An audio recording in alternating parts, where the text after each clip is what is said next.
Hi guys, Deluded Gooner. I can't be the only one thinking this. Lucas Perez, why doesn't he start more? I mean, I've been thinking this all year. I've kept my mouth shut all year, but I mean, the Munich game did it for me. I mean, Welbeck came out of the side.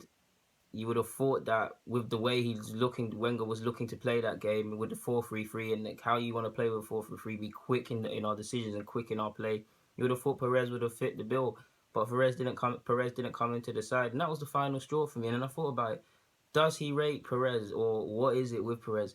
Granted, he has spoken about numerous times about Perez needs to adapt into the Premier League and English football. Perez has had two injuries which have set him back. I mean, if you get an injury in your first year, on top of it being less time to adapt and play the sort of football and get used to the culture of football, you're out of the manager's thoughts. I mean, you're a new signing. Granted, you're new, so you would have thought you'd be starting, but you've got to earn your spot. And when you're out of the side or not in the manager's plans because you're not training every day, that can put you back to square one. And unfortunately, that did happen to him to a degree. I mean, you look at the Reading game when he missed a month and he came back for the defeat against Southampton.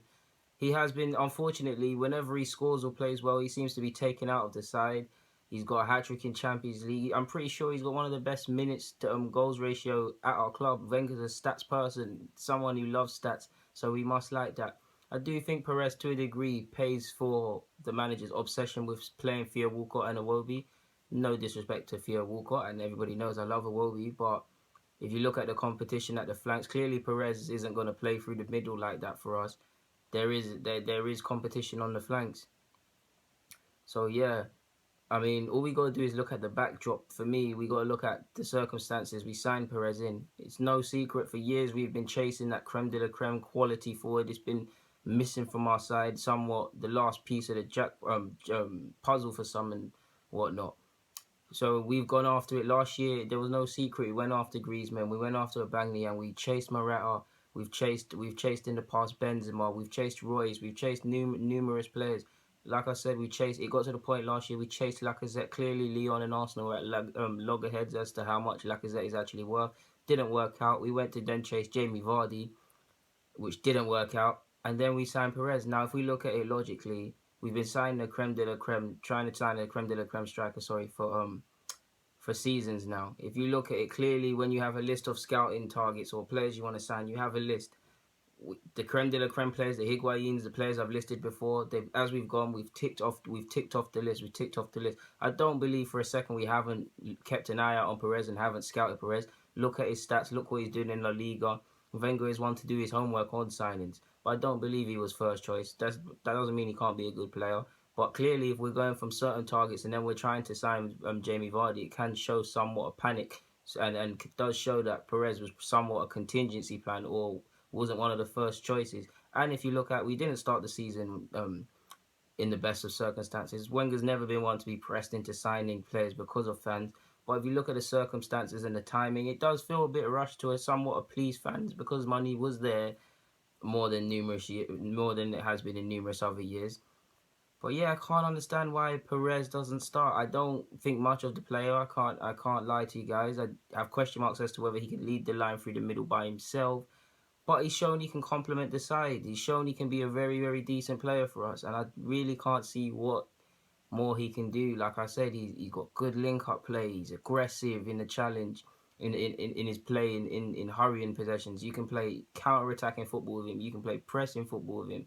He links up well. He's got a good first touch. He scored some good finishes. Hat-trick against Basel. Great finish against Bournemouth. I don't think much of the player, but at 28, someone who for Deportivo was a key player and key for in the relegation fights and stuff like that. Shown he's a great finisher. Shown he can beat a person and he can dribble. And where we are in the season, no, not really. Any other players not really on our flanks, not really playing off that standard apart from Alexis to warrant starting every game. So I really can't see why Perez can't get a extended run into the side or a proper look in. He does need to work on a couple things like his hold up play and things like that. But I can't see how he's been playing any worse than anyone else. Granted, he's only scored against Forest and teams like that, and the great finish against Bournemouth to help us back in the game. But the man does deserve a chance. He's spoken about his ambitions to play for Spain. He is someone that's shown he's hungry for more. He's got a decent mentality. And as we all know, guys, I'm someone who believes if you play well, or regardless of your reputation in the side or whatever, if you deserve your chance in the side, you should start. And if you look at the chances he's had, it's hard enough to impress when you're getting 5 minutes here, 10 minutes, 15 minutes there. But he seems to always impact the game when he comes on, or affect it in some sort of positive way. So I really can't see what more the guy can do. Maybe there's more to the story. There clearly is. Wenger sees him in training and sees him more than we do. There's competition for places, but I mean, with the constant dip in form with Iwobi, he's a young player. Theo's been one of his better seasons, but he's been hot and cold. The need for rotation, the fact that Perez is playing well, the fact that he gives us another option to play quicker football.